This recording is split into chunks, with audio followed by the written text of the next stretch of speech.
يصلون على النبي يا أيها الذين آمنوا صلوا عليه وسلموا تسليما الصلاة والسلام عليك يا رسول الله وعلى آلك وصحبك يا حبيب الله الصلاة والسلام عليك يا نبي الله وعلى آلك وصحبك يا نور الله۔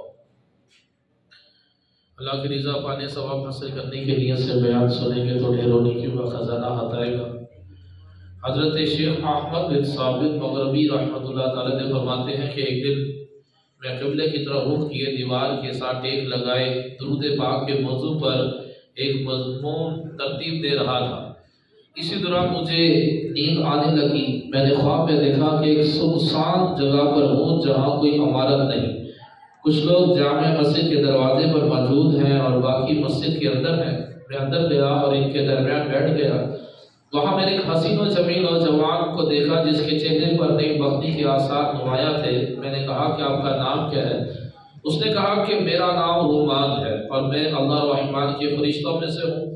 میں نے پوچھا تو پھر آپ آدمیوں میں کیوں آئے ہیں؟ فرمایا یہ سب آدمی نہیں بلکہ فرشتے ہیں۔ میں نے عرض کی کہ حضور یہ تو فرمائیں کہ ان فرشتوں میں کون کون ہے؟ فرمایا کہ ان میں جبرائیل، میکائیل، اسرافیل اور اسرائیل علیہ السلام بھی ہیں۔ میں نے عرض کی کہ میں حضرت اسرائیل علیہ السلام کی زیارت کرنا چاہتا ہوں۔ تو فوراً ایک صاحب اٹھے، وہ بھی نہایت ہی حسین و جمیل تھے۔ فرمایا کہ میں ہی اللہ پاک کا بندہ اسرائیل ہوں۔ میں نے عرض کی کہ میں اللہ پاک اور اس کے پیارے حبیب صلی اللہ تعالیٰ علیہ وآلہ وسلم کا واسطہ دے کر التجا کرتا ہوں کہ آپ میری جان نکالتے وقت مجھ پر نرمی فرمائیں۔ فرمایا اس کے لیے رسول اکرم نور مجسم صلی اللہ تعالیٰ علیہ وآلہ وسلم پر کثرت سے درود پاک پڑھا کرو، تمہاری روح اس طرح سے قبض کی جائے گی جیسے انبیاء علیہ السلام کی قبض کی جاتی ہے۔ تو پتہ چلا کہ درود و سلام کی کثرت کی برکت سے بندہ نزا کی تکلیف سے بھی محفوظ ہو جاتا ہے، عذاب قبر سے بھی محفوظ ہو جاتا ہے۔ اللہ کریم ہمیں کثرت کے ساتھ درود و سلام پڑھنے کی توفیق عطا فرمائے۔ جان نکلے تو اس طرح نکلے کہ دل میں جلوے بسے ہوں تیرے، تجھ پر اے غمزدوں کی یاد درود لفظ سے جاری ہو بار بار درود۔ صلو علی الحبیب صلی اللہ تعالی علی محمد وصلی اللہ تعالی علیہ وآلہ وسلم صلاۃ و سلام علیک یا سیدی یا رسول اللہ۔ تابعی بزرگ حضرت وہاب بن منبہ رحمۃ اللہ تعالی نے فرماتے ہیں کہ ایک مرتبہ اللہ پاک کے نبی حضرت ابراہیم خلیل اللہ علیہ السلام کو حکم ہوا کہ اے ابراہیم سامان سفر باندھیے، زمین میں نکلیے اور ہماری قدرت کے عجائبات دیکھیے۔ حضرت ابراہیم علیہ السلام نے حکم پر عمل کیا اور سامان سفر باندھا اور سفر پر روانہ ہو۔ چلتے چلتے آپ ساحل سمندر کے قریب پہنچے اور وہاں آپ کو ایک غلام دکھائی دیا جو بکریاں لیے جا رہا تھا۔ حضرت ابراہیم علیہ السلام نے اس سے پوچھا، اے غلام کیا تمہارے پاس پانی یا دودھ ہے؟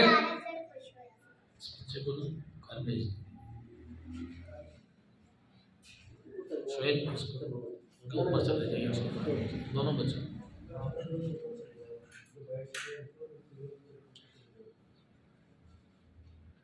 اس طرح نہیں جائیں گے، ان کو ہاتھ پکڑ کے لے جانا پڑے۔ انہوں نے شور کرنا ہے، ان کو اوپر میں۔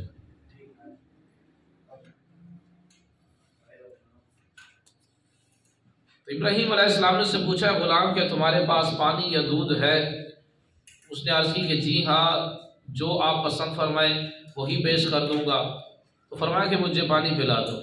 تو اس غلام نے اپنا عصا لیا اور بسم اللہ الرحمن الرحیم پڑھ کر ایک چٹان پر مارا تو وہاں سے پانی کا چشمہ پھوٹ پڑا اور پانی لے کر ابراہیم علیہ السلام کی بارگاہ میں حاضر ہوا۔ ابراہیم علیہ السلام نے پانی نوش فرمایا تو آپ نے پوچھا کہ یہ کیا معاملہ ہے؟ کہنے لگا کہ آپ حیران ہو رہے ہیں کہ میں نے جو عصا مار کر پتھر سے پانی کا چشمہ نکالا، تو کہنے لگا کہ مجھے پتہ چلا ہے کہ ایک اللہ کے نبی ہیں جن کو اللہ تبارک و تعالیٰ نے اپنا خلیل بنایا ہے اور ان کا نام ابراہیم ہے، تو میں ہر کام اللہ تبارک و تعالیٰ سے دعا کرتا ہوں کہ یا اللہ ابراہیم علیہ السلام جو تیرے خلیل ہیں ان کا واسطہ میرا یہ کام کر دے، تو اللہ تبارک و تعالیٰ میری مراد کو پورا فرما دیتا ہے۔ تو ابھی میں نے ابراہیم علیہ السلام کا واسطہ دے کر اسی عصے کو پتھر پر مارا تو پانی کا چشمہ پھوٹ پڑا۔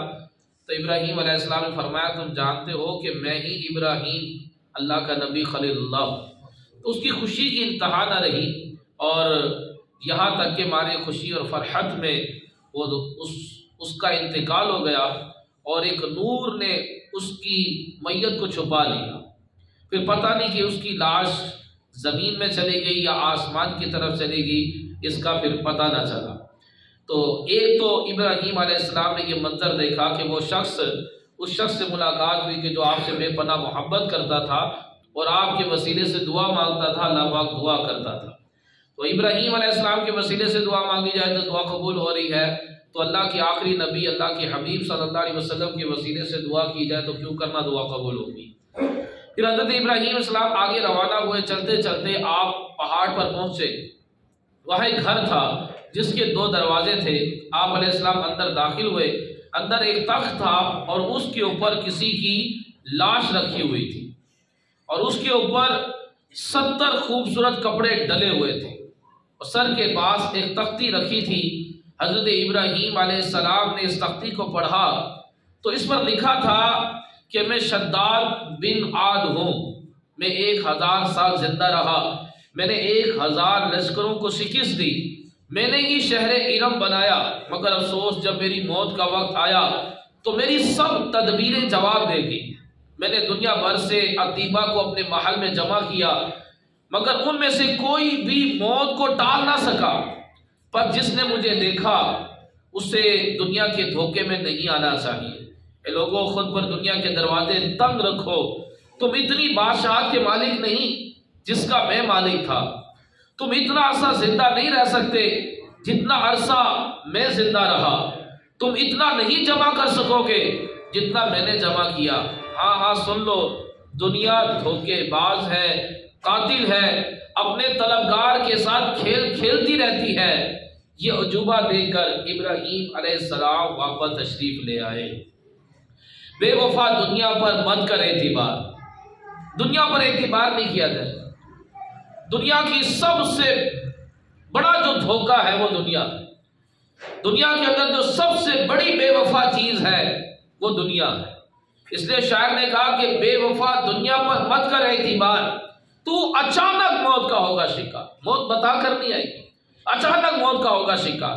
موت آ کر رہے گی یاد رکھ، جا کر رہے گی یاد رکھ، گر جہاں میں 100 برس تو جی بھی لے، لیکن قبر میں تنہا قیامت تک رہے۔ جب فرشتہ موت کا چھا جائے گا، پر پھر بچا کوئی نہ تجھ کو پائے گا۔ موت آئی پہلوان بھی چل دیے، خوبصورت نوجوان بھی چل دیے، دنیا میں رہ جائے گا یہ دبدبا، زور تیرا خاک میں مل جائے گا۔ تو جہاں میں ہے عبرت کے ہر سو نمونے، مگر تجھ کو اندھا کیا رنگ و بونے۔ اللہ کریم نے حضرت ابراہیم علیہ السلام کو کہا کہ جا کر ہماری قدرت کے کچھ عجائبات کو دیکھو۔ تو 2 عجائبات آپ نے دیکھے۔ اس میں ایک غلام جو اللہ کے نبی سے محبت کرتا تھا، اس کو ایک نور نے چھپایا اور اس کی میت جو ہے وہ نور میں جو ہے وہ گم ہو گئی۔ اور دوسرا عجوبہ کیا تھا؟ وہ شداد بادشاہ، جس کو اللہ تبارک و تعالیٰ نے پوری دنیا کی حکومت عطا فرمائی۔ اس کی عمر بہت لمبی تھی، اس کی سلطنت بہت بڑی وسیع تھی، اس کے خزانے بہت زیادہ تھے، اور اس نے کیونکہ جنت کا تذکرہ سنا ہوا تھا تو اس نے جنت کے مقابلے میں دنیا کے اندر ایک جنت تیار کروائی۔ اس کا نام شہر ارم ہے۔ سونے، چاندی، یاقوت اور موتی، ہیرے جواہروں سے اس نے اس جنت کو تیار کروایا، لیکن بڑا ظالم اور سرکشی پر اتر آیا اور انبیاء کرام کو شہید بھی کیا، تو اللہ تبارک و تعالیٰ کے عذاب سے بچ نہ سکا۔ اور جب اس کی موت کا وقت قریب آیا، اس نے پوری دنیا کے اطباء کو جمع کیا، لیکن کوئی اس کو موت سے بچا نہیں سکے۔ اس کے بڑے عالیشان محلات تھے، اس کے پاس مال و دولت تھا، اس کا خزانہ تھا، لیکن اس کو کوئی موت سے بچا نہیں سکا۔ تبھی شداد نے کہا کہ جتنی میری سلطنت تھی اتنی تمہاری سلطنت نہیں ہوگی، جتنا میں زندہ رہا اتنا تم کبھی زندہ نہیں رہو گے، جتنا میرے پاس مال تھا اتنا مال تمہارے پاس ہوگا نہیں، لیکن پھر بھی میں موت سے بچ نہیں سکا۔ کہا کہ دنیا جو مجھے دیکھے وہ دنیا کے دھوکے میں رہے، دنیا اپنے طلبگار کے ساتھ کھیل کھیلتی ہے، دنیا اپنے طلبگار کے ساتھ کھیل کھیلتی ہے، اور اچانک بندہ موت کا شکار ہو جاتا ہے اور سرکشی کرنے والا پھر اب نہ ختم ہونے والے عذاب اور ناقابل برداشت عذاب کے اندر مبتلا ہوتا ہے۔ تو یہ ایک بہت بڑی عبرت ہے۔ اللہ تبارک و تعالیٰ نے اس کو قرآن میں بیان کیا، علم تری کیف فعل ربک بعاد، کیا تم نے نہ دیکھا کہ ہم نے عاد کے ساتھ کیا کیا؟ ارم ذات العماد، یعنی کہ ارم کے لوگ ستون جیسے قد والے ان جیسے شہروں میں پیدا نہ ہوئے۔ اللہ فرما رہا ہے جیسے شہر ان کے تھے ایسا شہر تھا ہی نہیں، جس طرح کہ یہ بڑے قداور تھے، طاقتور تھے، ایسا کوئی تھا ہی نہیں۔ جیسا اس کے پاس مال و دولت تھا ایسا مال و دولت تو کسی کے پاس تھا ہی نہیں، بڑے طاقتور تھے، لیکن کیا ہوا؟ ان ربک لبالمرصاد، تو ان پر تمہارے رب نے عذاب کا کوڑا برسایا، بے شک تمہارا رب یقیناً جو ہے وہ دیکھ رہا ہے۔ فصب علیہم ربک صوت العذاب، عذاب کا ایک کوڑا مارا اور سب کے سب تہس نہس ہو کر رہے۔ تو جہاں میں ہے عبرت کے ہر سو نمونے، کبھی غور سے بھی یہ دیکھا ہے تو نے جو آباد تھے وہ محل اب ہے سونے، کہ جگہ جی لگانے کی دنیا نہیں ہے، یہ عبرت کی جا ہے، تماشا نہیں ہے۔ تو اللہ تبارک و تعالیٰ قرآن پاک میں بھی ان قوموں کے تذکرے کر رہا ہے کہ وہ قومیں بڑی طاقتور تھیں، بہت زیادہ ان کے پاس مال تھے، لیکن جب سرکشی کی اور اللہ کا تبارک و تعالیٰ کا عذاب آیا تو ان کے ملک شہر کے شہر تہس نہس ہو گئے۔ اللہ تبارک و تعالیٰ بھی فرمانا شداد نے کہا کہ یہ دنیا سب سے بڑی دھوکے باز ہے، یہ دنیا سب سے بڑی بے وفا ہے، یہ اپنے طلبگار سے کھیل کھیلتی ہے، دنیا کے دھوکے میں نہ ہو۔ اللہ تبارک و تعالیٰ نے قرآن میں ارشاد فرمایا وَمَا الْحَيَاةُ الدُّنْيَا إِلَّا مَتَاعُ الْغُرُورِ، دنیا زندگی کا صرف دھوکے کا سامان ہے۔ بندہ سمجھ رہا میرے پاس بڑی طاقت ہے، یہ بیچارہ دھوکے میں ہے، ایک دم موت آئے گی ساری طاقت ختم ہو جائے گی۔ بندہ سمجھتا ہے میں بڑا مالدار ہوں، یہ بیچارہ دھوکے میں ہے، ایک دم موت آئے گی مال دھرے کا دھرا رہ جائے گا، پڑا رہ جائے گا۔ کسی کے پاس بے شمار مال ہے لیکن وہ اپنی مرضی کے کھانے بھی نہیں کھا سکتا، ڈاکٹروں نے روکا ہوا اس کو، اتنا بڑا پیکٹ ہوتا ہے ان کے پاس، دوائیوں کا باکس ہوتا ہے، وہ دوائیاں کھا کھا کر اپنی زندگی گزارتے، کئی عرصہ بیڈ پر وینٹیلیٹر پہ لگے ہوتے ہیں، نہ مہنگے ترین شیمپو سے اپنے بال دھو سکتے ہیں، نہ اپنے اتنے بڑے عالیشان محل کے اندر چل پھر سکتے ہیں، ایک 4 فٹ کے کمرے کے اندر مشینری لگی ہوتی ہے، اس میں پڑے ہوتے ہیں اور ان کے پاس ڈرپیں لگ رہی ہے اور انجیکشن لگ رہے ہوتے ہیں۔ تو کیا اتنا سارا خزانہ پڑا ہے، تجوریاں بھری ہوئی ہیں، اکاؤنٹ بھرے ہوئے، لیکن کیا کام آتا ہے؟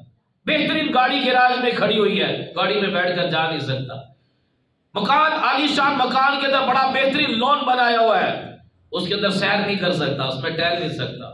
اس لیے کہا گیا وَمَا الْحَيَاةُ الدُّنْيَا إِلَّا مَتَاعُ الْغُرُورِ، دنیا کا یہ سامان ایک دھوکہ ہے، نہ اپنی خوبصورتی پر اترائے، نہ اپنی طاقت پر اترائے، نہ اپنی دولت پر اترائے، نہ اپنی حکومت پر اترائے، چند سیکنڈوں میں سب کچھ تباہ ہو جاتا ہے، پتہ بھی نہیں چلتا چند سیکنڈوں میں حسن تباہ ہو جاتا ہے، پتہ بھی نہیں چلتا چند سیکنڈوں میں بندے کا مال تباہ ہو جاتا ہے، پتہ بھی نہیں چلتا چند سیکنڈوں میں بندے کی حکومت ختم ہو جاتی ہے، طاقت ختم ہو کر رہ جاتی ہے، چند سیکنڈ کی بات ہوتی ہے۔ تو یہ شداد کا اللہ تعالیٰ نے قرآن میں بیان کیا کہ کس طرح سے یہ اللہ تبارک و تعالیٰ کے عذاب میں مبتلا ہوا، کہ بے وفا دنیا پر مت کر اعتبار، تو اچانک موت کا ہوگا شکار، موت آ کر رہے گی یاد رکھ، جان جا کر رہے گی یاد رکھ، گر جہاں میں 100 برس تو جی بھی لے مگر تنہا قبر میں تنہا قیامت تک رہے، جب فرشتہ موت کا چھا جائے گا پھر بچا کوئی نہ تجھ کو پائے گا، موت آئی پہلوان بھی چل دیے، خوبصورت نوجوان بھی چل دیے، دنیا میں رہ جائے گا یہ تیرا دبدبا، صرف دنیا میں رہ جائے گا، زور تیرا خاک میں مل جائے گا، تیری طاقت، تیرا فن، عہدہ تیرا کچھ نہ کام آئے گا، سرمایہ تیرا۔ تو کر لے جو کرنا ہے آخر موت ہے، کہ یہ کر لے جو کرنا ہے آخر موت ہے۔ قوم عاد بڑی طاقتور قوم تھی، ان کے قد بہت لمبے لمبے تھے، بڑے بڑے جسم، اور اتنے طاقتور تھے یہ کہ انہوں نے پہاڑوں کو تراش کر اندر بہترین مکانات بنائے ہوئے تھے، اب پہاڑ کے اندر جو مکان ہو کتنا مضبوط مکان ہوگا، اور انہیں اپنے مضبوط مکانوں پہ بڑا گھمنڈ تھا، بڑا تکبر تھا، جتنی مرضی کوئی آندھی طوفان آ جائے کوئی ہمارا کچھ بھی نہیں بگاڑ سکتا۔ اللہ تبارک و تعالیٰ نے ہود علیہ السلام کو بھیجا، ان کو سمجھایا لیکن نہ سمجھے، اللہ کی نافرمانی کرتے رہے، ہود علیہ السلام کو جھٹلا دیا، کفر پر اڑے رہے، گناہ پر قائم رہے، ضدی بنے اور گناہ سے اور ظلم سے باز نہ آئے، تو پھر اللہ کا عذاب آیا۔ عذاب کیا آیا تھا؟ اللہ تعالیٰ نے آندھی بھیجی تھی، آندھی۔ اب دیکھیں ایک پہاڑ کے اندر ایک مضبوط پہاڑ کتنا سٹرونگ مضبوط ہوتا ہے، اس پہاڑ کے اندر انہوں نے ایک مضبوط مکانات بنائے ہوئے تھے، لیکن یہ موت سے بچ نہیں سکے۔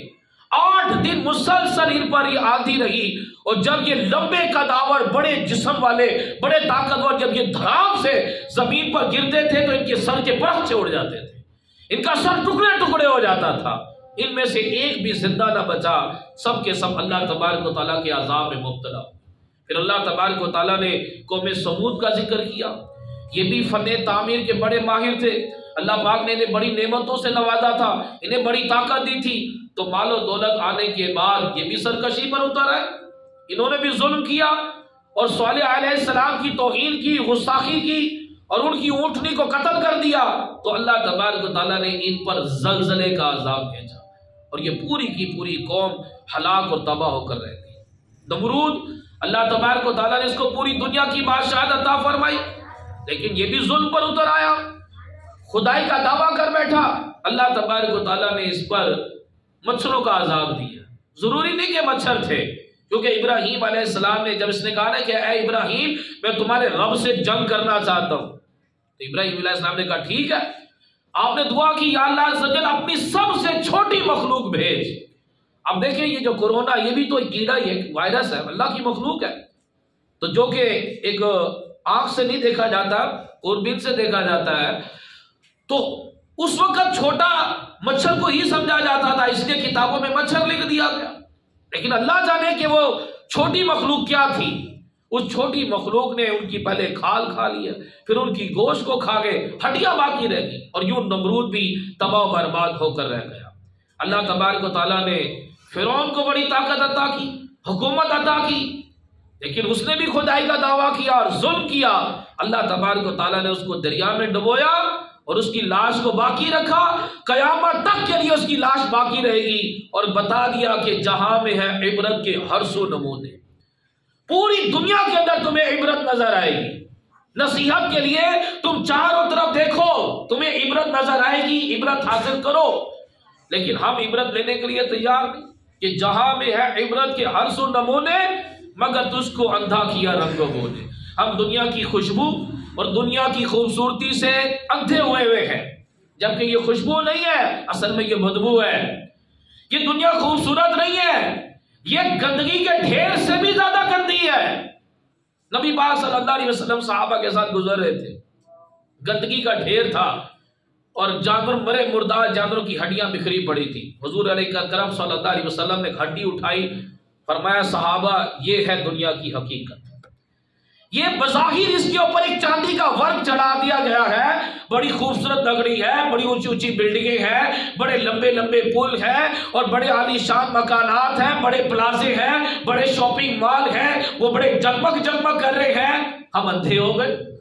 جبکہ اللہ فرما رہا ہے یہ دھوکہ ہے، یہ دھوکہ ہے، اصل میں اس کی حقیقت کیا ہے وہ تمہیں معلوم نہیں، کہ جہاں میں ہے عبرت کے ہر سو نمونے مگر تم کو اندھا کیا رنگ و بونے۔ ہم اندھے ہو گئے اور اس کی خوبصورتی میں گم ہو گئے اور اس کو حاصل کرنے کی کوششوں میں لگے ہوئے ہیں۔ ہم بھول گئے قبر کو، ہم بھول گئے قیامت کو، ہم جنت کو بھی بھول گئے، جہنم کو بھی بھول گئے، ہمیں یہ پلازے اور یہ مال نظر آ رہے ہیں اور یہ بڑی بڑی ساحل سمندر پہ جو تفریح گاہیں بنی ہوئی ہیں، ہم بس وہی نظر آ رہی ہیں، ہمیں قبر نظر نہیں آ رہی۔ نبی پاک صلی اللہ علیہ وسلم صحابہ کے ساتھ جا رہے تھے، بکری مری پڑی تھی، حضور نے فرمایا بتاؤ اس کو کون خریدے گا؟ 1 دینار 2 دینار 5 دینار، کوئی درہم ہے کوئی لینے والا؟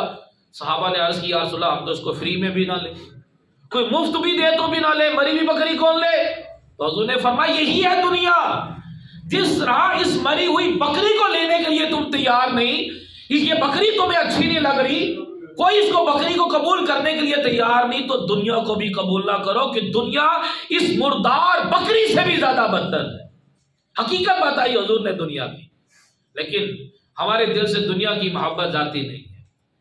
سکندر ذوالقرنین اللہ تبارک و تعالیٰ نے ان کو بھی بادشاہت عطا کی تھی، یہ پوری دنیا کے بادشاہ اور یہ مسلمان تھے۔ کسی نے سوال کیا کہ آپ پوری دنیا اپنے سے پھرے ہو تو پوری دنیا میں کوئی عجیب چیز دیکھی آپ نے؟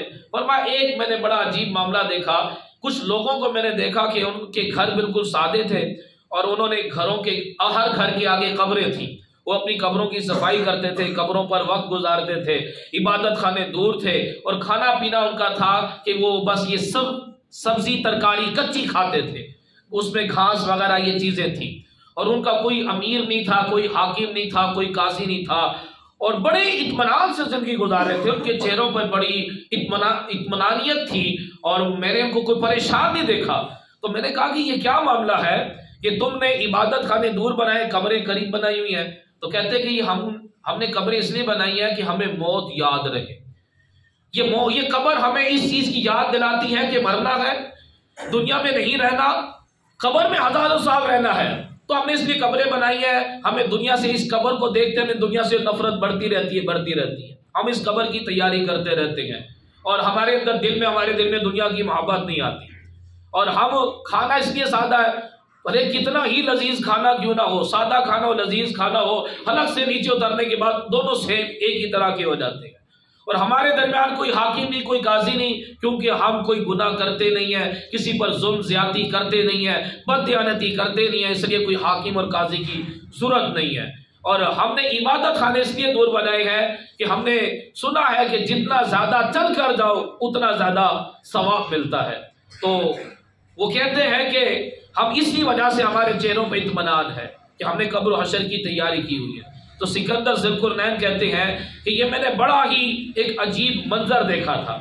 خضر علیہ السلام جو باقاعدہ طور پر ابھی زندہ ہیں، ہزاروں سال سے زندہ ہیں اور قیامت تک زندہ رہیں گے، تو کسی کی خضر علیہ السلام سے ملاقات ہوئی، اس نے سوال کیا کہ اب اتنے ہزار سال ہو گئے آپ کو اس دنیا میں زندہ رہتے ہوئے، دنیا کا کوئی عجوبہ بتائیں۔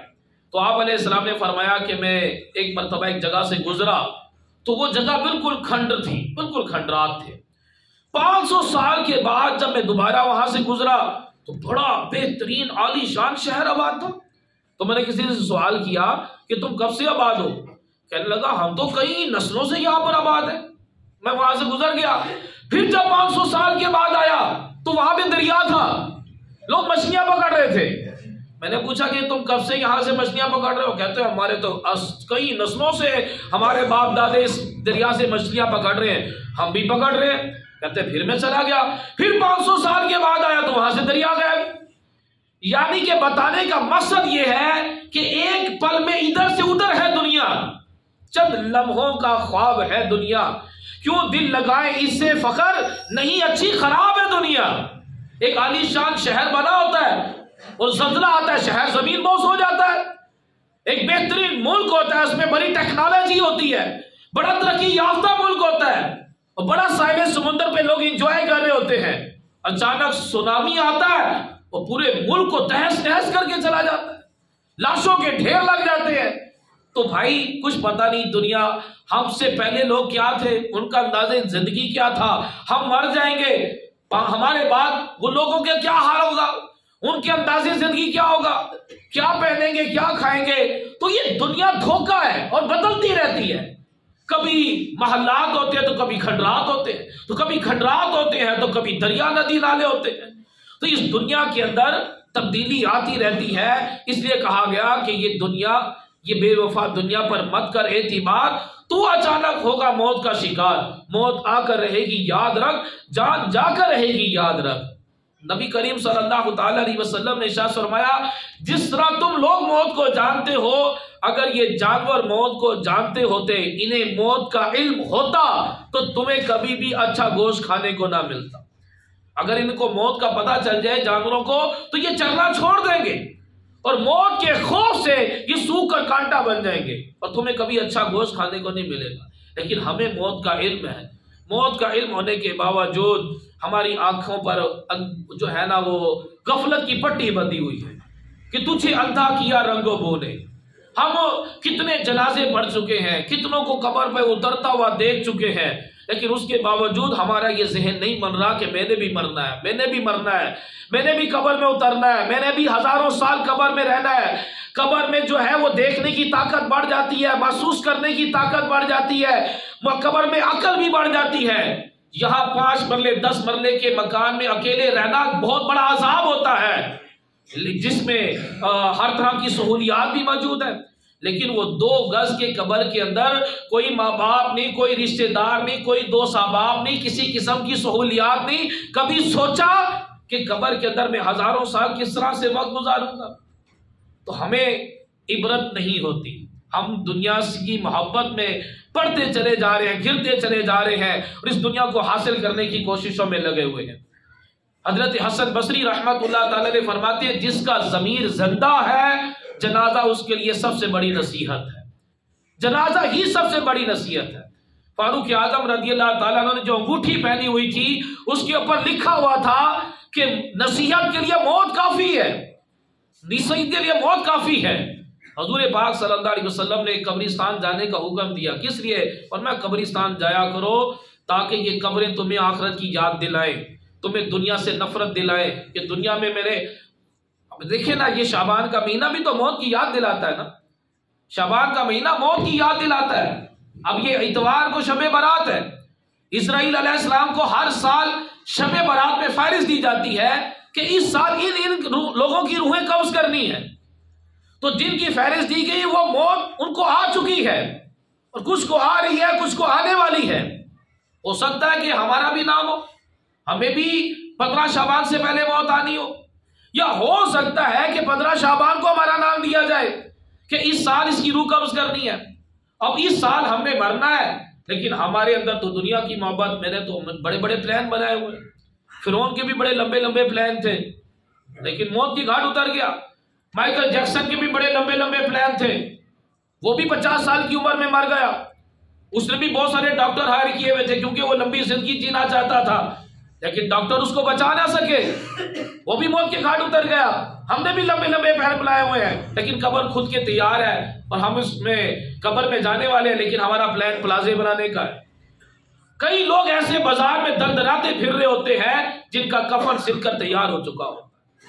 بندہ زمین کے اوپر کھلکھلا کر ہنس رہا ہوتا ہے، ہنس ہنس کر گناہ کر رہا ہوتا ہے، لیکن اسرائیل علیہ السلام اس کی روح قبض کرنے والے ہوتے ہیں، اور اب قریب اس کے گھر میں صف ماتم بچھنے والا ہوتا ہے. کئی ایسے واقعات ہیں. شادی والے دن ایک بندے کا نکاح ہوا اور وہ بیٹھا ہوا اسٹیج پہ، اچانک اس کا ہارٹ فیل ہوا اور وہی شادی ہال میں اس کی ڈیتھ ہو گئی. کتنے لوگ ایسے جو خوشی کا موقع ہوتا ہے، لوگ کھلکھلا رہے ہوتے ہیں، اچانک اسی جگہ پر صف ماتم بچھ جاتا ہے، چیخ پکار ہونا شروع ہو جاتی ہے اور بندے کی عقلیں دنگ رہ جاتی ہے. یہ کیسے موت کے گھاٹ اترتا ہے؟ تو اچانک موت آنی ہوتی ہے. ہر بندے کو چاہیے کہ وہ اپنی موت کو یاد رکھے، اپنا بار بار ذہن بنانا ہوتا ہے کہ میں نے مرنا ہے، میں نے مرنا ہے، میں نے مرنا ہے، میں نے قبر میں جانا ہے، ہزاروں سال قبر میں رہنا ہے. قبر کا 2 ہی معاملہ ہے، یا تو وہ جہنم کا گڑھا ہے یا وہ جنت کا باغ ہے. اگر اچھے اعمال ہوں گے تو وہ جنت کا باغ ہے، اگر اللہ ناراض ہوا تو وہ جہنم کا گھڑا ہے. آج اگر گرمی زیادہ پڑ جائے تو برداشت نہیں ہوتی، سردی زیادہ پڑ جائے وہ برداشت نہیں ہوتے، مچھر زیادہ ہو جائے تو برداشت نہیں ہوتے. تو بندہ غور کرے کہ قبر کی گرمی، قبر کی وحشت، قبر کی گھبراہٹ، قبر کی آگ، قبر میں سانپ اور بچھو کا معاملہ بندہ کیسے برداشت کرے گا؟ یہ اپنا ذہن بنانا ہوتا ہے، اپنے آپ کو منانا ہوتا ہے کہ میں نے مرنا اور قبر میں اترنا ہے، مجھے اس قبر کی تیاری کرنی ہے. نبی پاک صلی اللہ تعالی علیہ وسلم قبرستان گئے اور اتنا روئے کہ حضور کی آنسوؤں سے قبر کی مٹی گیلی ہو گئی.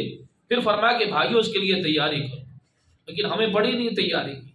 بھائی بغیر اچھے اعمال کے نہ دنیا میں گزارا ہے نہ آخرت میں گزارا ہے. اللہ فرما رہا ان الابرار لفی نعیم، نیکوکار چین میں ہے. ارے بھائی نیک بننا ہوگا. نیک جو نیکی اختیار کرتا ہے اللہ پاک اس کو چین عطا فرماتا ہے. آپ موازنہ کر کے دیکھ لیں، ایک بندے کے پاس خزانے ہی خزانے ہیں اور ایک بندے کے پاس صرف اللہ کی محبت ہے. دونوں کا موازنہ کر کے دیکھ لیں کہ دونوں میں سے خوشحال کون ہے، دونوں سے اطمینان میں کون ہے، عافیت میں کون ہے، چین میں کون ہے. اب بھائی مال و دولت سے چین نہیں ملتا، چین اللہ کی عبادت سے ملتا ہے. یہ تو پانی کیا ہے؟ پانی صرف پیاس کی تکلیف کو بجھاتا ہے اور کچھ بھی نہیں کرتا۔ کھانا کیا ہے؟ یہ بھوک کی تکلیف کو مٹاتا ہے اور کچھ بھی نہیں کرتا۔ ہم سمجھتے ہیں بہترین کھانے، بہترین مشروبات اور بہترین محلات بندے کو بڑا سکون اور چین دیتے ہیں، وَمَا الْحَيَاةُ الدُّنْيَا مَتَاعُ الْغُرُورِ۔ بھائی یہ دھوکہ ہے، دھوکہ ہے، اس دھوکے میں نہیں پڑنا چاہیے۔ إِنَّ الْأَبْرَارَ لَفِي نَعِيمٍ، نیکوکار چین میں ہے۔ اللہ تبارک و تعالیٰ ان کو زمین کے اوپر بھی چین عطا فرماتا ہے، جب یہ مر کر قبر میں جاتے ہیں تب بھی اللہ پاک ان کو چین عطا فرماتا ہے، پھر جب یہ قبر سے اٹھتے ہیں اللہ قیامت میں بھی ان کو چین عطا فرماتا ہے، پھر ان کو جنت کے اندر داخل کیا جاتا ہے جہاں پر اللہ کا دیدار اور ابدی نعمتیں ہوتی ہیں۔ اس لیے نیکی کو اختیار کرنا ہوگا، سب کو چھوڑ چھاڑ کر نیکی کے ساتھ اپنا رشتہ مضبوط کریں۔